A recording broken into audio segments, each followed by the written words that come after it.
Bonjour à tous. C'est bon, vous et moi, nous sommes connectés, pleinement. Euh, je reçois vos messages, je reçois vos témoignages, je reçois vos histoires, je reçois. Nous sommes connectés et c'est un bonheur permanent, pardon. Vous avez compris la démarche, vous. euh, Enfin, je, il y a des histoires que vous m'envoyez, des histoires de vos vies. Je lis tout, je lis absolument tout, qui, qui me bouleverse. Il y a des mots que vous prononcez, des paroles que vous libérez, que vous m'envoyez, que vous libérez, qui sont le fait de déclencher tout ça par ma série YouTube mise en place. Voilà, c'est important, c'est très très très important. Donc évidemment, je ne peux pas répondre à tout le monde, c'est impossible et c'est pas le but. Je suis pas un psy, je suis pas un journaliste, je suis pas. Voilà, je réponds à un maximum de personnes et puis ceux à qui je ne réponds peut-être pas tout de suite, je vous répondrai peut-être plus tardivement parce que je m'occupe aussi de moi, bien entendu. C'est d'ailleurs de ça que je voulais vous parler aujourd'hui pour ce nouvel épisode. Je voulais vous parler de ce que j'entreprends, de ce que je fais à côté depuis déjà pas mal de temps, et je voulais vous parler d'une expérience qui m'a amené à fréquenter la médecine chinoise et plus précisément la phytothérapie. La phytothérapie qui est la médecine des plantes. J'ai la chance par mon ami bioénergéticien d'avoir été mis en contact avec une grande médecin chinoise que j'ai contactée.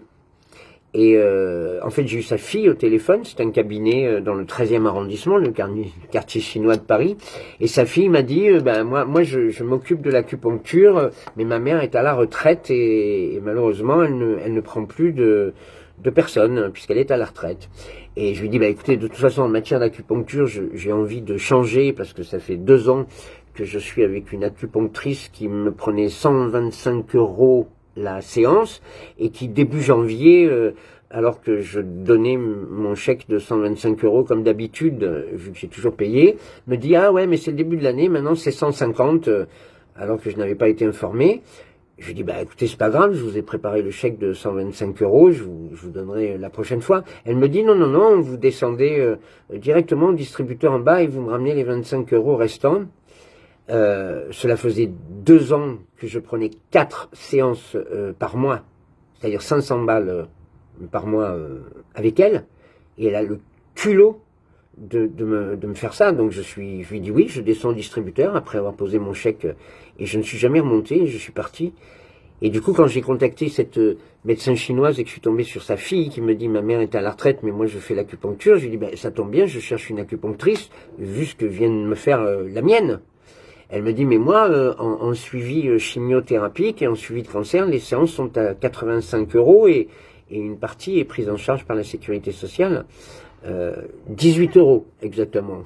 Ça, je l'ai appris avec ma carte vitale. Mais c'est toujours ça, déjà de 125 euros, voire 150 si j'acceptais l'augmentation, je suis en train de prendre des séances d'acupuncture à la moitié prix, en fait, de ce que j'avais avant. Donc je me suis retrouvé dans ce cabinet, j'ai accepté, je suis tombé sur ma nouvelle acupunctrice, c'est une femme adorable et qui fait finalement 1000 fois mieux son travail que celle chez qui je suis allé pendant 2 ans. Même si ça m'a fait beaucoup de bien. Mais j'ai donné beaucoup de pognon et j'ai compris que le pognon était la priorité pour cette acupunctrice-là. Alors que là, dans le cabinet où je suis allé, dans le 13e, ce n'était pas le cas. Et donc, cette dame me reçoit et me dit « Ah, mais quel dommage, ma mère est à la retraite. » C'est une grande médecin chinoise dont on parle, diplômée, d'immenses diplômes. Je me suis renseigné, je sais dans quel cabinet je suis tombé. Et donc je parle de mon cas, on discute beaucoup, je suis resté 3 heures au premier rendez-vous. Et elle me dit, écoutez, moi l'acupuncture ne peut traiter qu'en surface, et dans votre cas, effectivement, il faut travailler en profondeur. Donc je vais contacter ma mère et elle va s'occuper de vous. Mais je dis, elle est à la retraite, votre maman. Et là, elle me dit, mais elle est à la retraite, oui, mais pas pour certaines personnes. J'étais terriblement touché et 3 semaines après, je rencontre Manola. C'est pas un prénom de chinoise, mais je rencontre une dame que j'ai tout de suite eu envie de serrer dans mes bras. Vous savez, ce genre de dame âgée qui ne fait pas vieille, mais qui fait sage, asiatique, pas bouddhiste, mais une femme magnifique. Une âme qui se dégage déjà d'elle, quoi. Et elle avait tout mon dossier médical. Sa fille lui avait tout donné. Elle connaissait tous les comptes rendus de mes TEP scans, toute l'évolution de ma maladie depuis 2 ans. On s'est donc rencontrés en janvier. Et je suis resté à nouveau 3 heures dans son cabinet à discuter. Et je lui ai expliqué le trauma que j'avais trouvé, tout mon travail sur les ancêtres, sur le poids familial, sur les constellations familiales, tout ce que je vous expliquais dans ma vidéo précédente. Et elle m'a regardé après un long silence et elle m'a dit, vous savez, je suis en train d'écrire un livre parce que ma mère est en train de mourir d'un cancer et cela réveille beaucoup de choses en moi. Et votre histoire me parle énormément. Et vous avez mis le doigt pile où il faut. Vous avez mis le doigt réellement sur le trauma et sur l'origine de votre maladie. Et il y a eu un grand silence, elle m'a regardé droit dans les yeux et elle m'a dit c'est pour ça que je vais vous aider. Et j'ai attendu 3 semaines pour recevoir un mail où il y avait une proposition d'un breuvage à base de plantes. J'ai ici le pot me concernant, je consomme ces plantes. Alors excusez-moi, je prends mes lunettes. Ce ne sont que des mots chinois, mais j'ai tapé avec ma femme, nous avons tapé tous les mots chinois, les plantes, et chaque plante sur Internet correspond à des bienfaits très précis, très très précis. C'est d'une précision impressionnante. Il y a 17 plantes dans un mélange avec des plantes en forme de poudre, avec une petite cuillère. Vous voyez, c'est une poudre, voilà, je crois que vous la voyez, une poudre que l'on met dans cette petite cuillère. Et je prends 2 cuillères le matin dans une tasse chaude ou tiède, et 2 cuillères le soir, pareil, voilà, depuis le mois de janvier. C'est à mon nom, le breuvage est à mon nom, c'est au nom de la médecin, de Manola. Et ce breuvage est fabriqué au laboratoire Calbas, dans le 13e arrondissement, rue de la Vistule. J'y suis allé pour aller chercher mon breuvage. J'en ai pour 66 € par mois. Entendons-nous bien. Hein. J'en ai pour 66 € par mois. Là où ma chimiothérapie, même si je suis pris en charge à 100%, je me suis renseigné, est évaluée à 5 000 € tous les 15 jours, c'est-à-dire 10 000 € par mois. Là, je paye 66 € par mois. Voilà pourquoi on ne parle pas de phytothérapie. Voilà pourquoi on ne vous parle pas de plantes, de soins de médecine chinoise. La médecine chinoise est ancestrale. Elle a des vertus reconnues depuis des milliers et des milliers d'années, bien avant la médecine occidentale. Et je consomme donc ces plantes depuis le 28 février exactement, tout s'est mis en place. Et le laboratoire dont je vous parle dans le 13e est un laboratoire petit, mais on a l'impression de rentrer dans une clinique moderne, propre, avec des gens incroyables, tout blanc. Enfin, c'est pas une petite boutique chinoise qui vous vend des potions magiques derrière un petit rideau et des cartons cachés sous le manteau. Non, c'est un vrai laboratoire. Je sais pas, c'est quelque chose de très sérieux. Voilà. Et je m'attendais vraiment, lorsque j'ai eu le contrôle. Excusez-moi, hein, de temps en temps, comme je suis en train d'improviser devant vous, je fais des dessins sur une feuille, je m'occupe, parce que je me livre beaucoup, je raconte beaucoup de choses, donc je m'occupe, voilà. Mais je m'attendais pas à un bilan médical aussi catastrophique dernièrement. Je m'attendais pas à ce qu'on m'annonce une fin de vie. Et donc j'ai appelé en catastrophe Manola, parce que j'ai rendez-vous le 2 juin pour faire le bilan de ces 3 mois de plantes absorbées, de ce breuvage que je prends avec intérêt et que j'aime beaucoup. C'est pas dégueulasse du tout, c'est même bon. Moi j'adore le poivre de Sichuan, c'est un peu poivré, on dirait que j'avale du thé, c'est très agréable.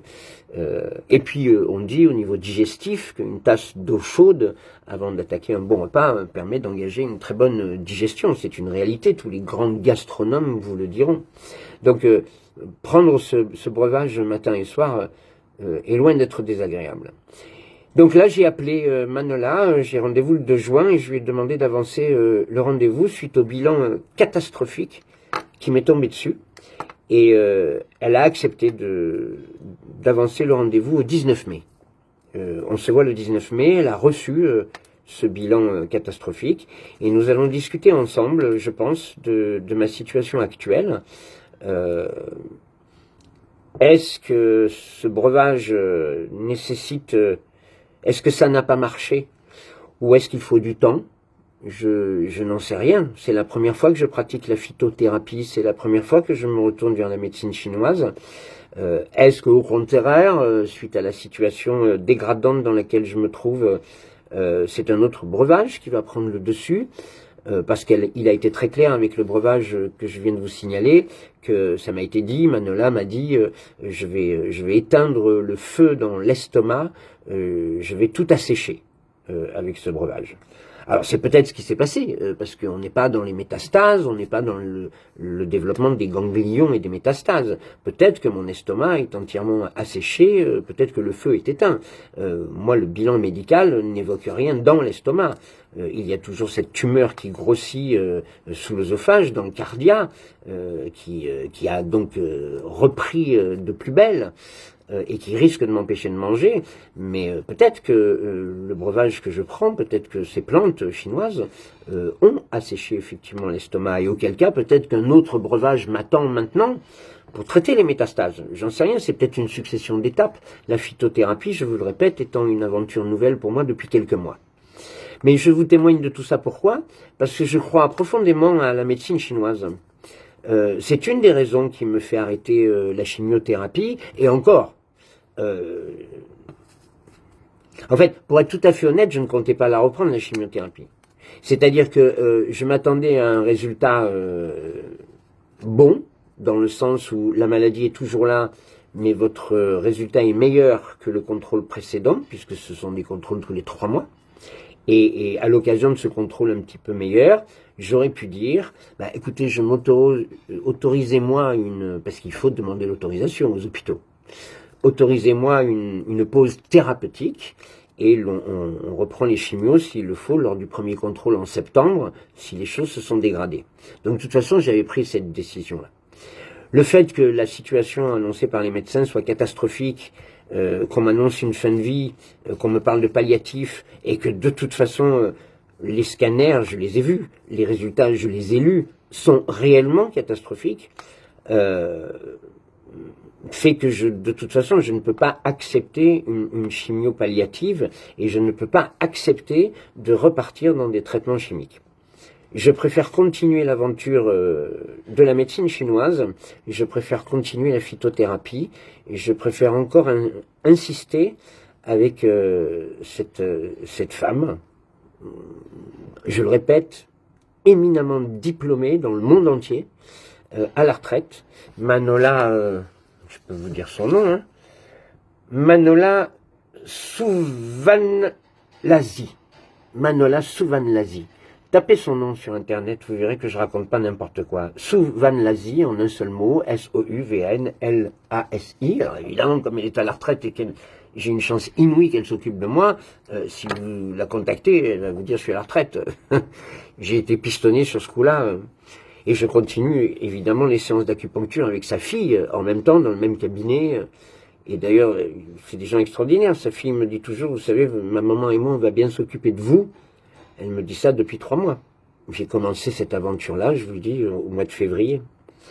Donc oui, tout ça pour vous dire que, excusez-moi, je fais beaucoup d'expériences, parce que vous êtes nombreux à me donner beaucoup d'autres signes, beaucoup d'autres choses à faire. Mais je me renseigne.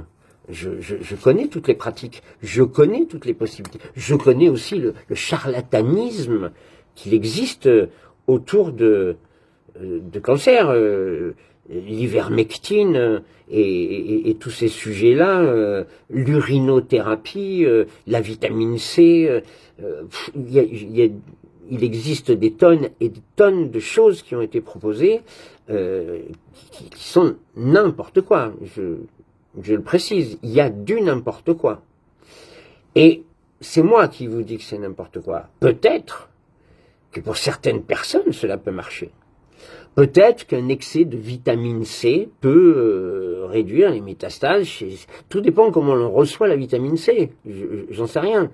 Nous sommes tous différents, nous avons tous une façon de réagir différente. Nos corps sont tous différents. Notre manière de réagir à des plantes, à ce que l'on avale est totalement différente. Et peut-être il y a des gens chez qui même l'urinothérapie, le fait de boire les urines, peut fonctionner. Mais je me suis trop renseigné sur ce genre de choses pour savoir que c'est du pipeau. C'est du pipeau. Alors vous allez me dire, ouais, mais peut-être que tes plantes, c'est du pipeau. La preuve, c'est que ça fait 3 mois que t'en prends et ça marche pas. Ouais, peut-être. Mais tant que j'y crois, moi, je continue. Je sais très bien que les produits naturels n'ont pas l'immédiateté directe des produits chimiques. Le principe des produits chimiques, c'est d'assommer tout de suite les cellules. C'est pas d'assommer à long terme, c'est d'assommer tout de suite, de détruire tout de suite. Le problème de chimiothérapie et de l'immunothérapie, c'est qu'au lieu de détruire les cellules abîmées, ça détruit tout le reste. On n'a pas encore inventé la chimiothérapie qui n'attaque que les cellules abîmées et qui permet au reste de se défendre. On n'a pas encore trouvé de remède qui ne détruit pas tout en matière de chimie. De toute façon, est-ce que la chimie, rien que le mot, peut gagner quelque chose? Est-ce que la médecine nucléaire, rien que le mot, puisque c'est le cas, peut guérir les gens? Vous savez, j'ai appris qu'un TEP scan, quand vous faites un scanner et que on vous injecte le fameux produit de synthèse, ce liquide vert qui rentre dans vos veines, dans tout votre corps, de manière à ce que le scanner puisse voir l'intérieur de votre corps, eh bien, ce produit de synthèse, c'est du pur sucre. C'est du sucre à 100%. Or, il s'avère que les cellules cancéreuses se développent avec le sucre. C'est-à-dire que, et ça a été découvert scientifiquement, hein, il y a des tas d'articles là-dessus. C'est-à-dire que plus vous faites de TEP scan, plus vous faites de scanner, plus vous exposez vos cellules au sucre. Et si vos cellules sont déjà abîmées, si elles sont en manque d'oxygène, le sucre permet à ces cellules de se développer de façon négative, c'est-à-dire de développer des cancers. C'est-à-dire que vous avez un cancer, on vous fait un TEP scan tous les 3 mois qui vous inocule un taux de sucre impensable pour voir si vos cellules fixent au scanner, et ce sucre-là développe en fait vos cellules. Vous avez des résultats dramatiques de votre état. Moi, j'ai les résultats dramatiques de mon état, mais pendant mes contrôles et pendant ces TEP scans, le produit que l'on m'a inoculé a redéveloppé encore les cellules qui sont censées me tuer. C'est quand même hallucinant. Donc on n'a pas encore trouvé, sur le plan de la médecine nucléaire et sur le plan chimique, on n'a pas encore trouvé ce qui peut nous guérir sans nous tuer. Ça n'existe pas. Peut-être que ça va venir, mais ça n'existe pas. Les plantes, les médecines naturelles sont peut-être plus longues et évidemment moins directes, moins violentes, mais plus douces par définition, bien-être. Mais peut-être qu'à long terme, elles fonctionnent. Voilà pourquoi je vous parlais de phytothérapie aujourd'hui et de mon expérience qui n'est pas finie avec la médecine chinoise. J'en aborderai d'autres. Parce que je veux témoigner de tout ce que je sais, de tout ce que je sais, de tout ce que je fais. Voilà, c'était mon sujet du jour. Au niveau de ma forme, vous me donnez toute l'énergie nécessaire depuis une semaine. Hier, par exemple, c'est une journée où j'ai eu tellement d'amour de mes proches, de vous, que j'ai même pas eu de douleur. J'ai même pas pris de codéine hier. J'ai pris une codéine le soir où la douleur a commencé à arriver, sûrement parce que la nuit elle est arrivée, qu'il fallait dormir et que c'est la nuit que on sait qu'on gamberge et tout. Alors inconsciemment on se met à avoir mal, on se met à pas être bien. Mais vous êtes en train de me faire un bien fou. Voilà, j'ai une belle énergie grâce à vous et je vous en remercie. Portez-vous bien et puis suite au prochain épisode, continuez de m'envoyer des choses, continuons de partager, continuons de nous dire des je t'aime et partager de l'amour et continuons d'aller avec curiosité découvrir des choses que nous ne connaissons pas et qui peuvent nous changer la vie, nous la rendre plus longue. Je vous souhaite une belle journée ou une belle nuit ou une belle fin de journée selon l'heure à laquelle vous regardez cette vidéo.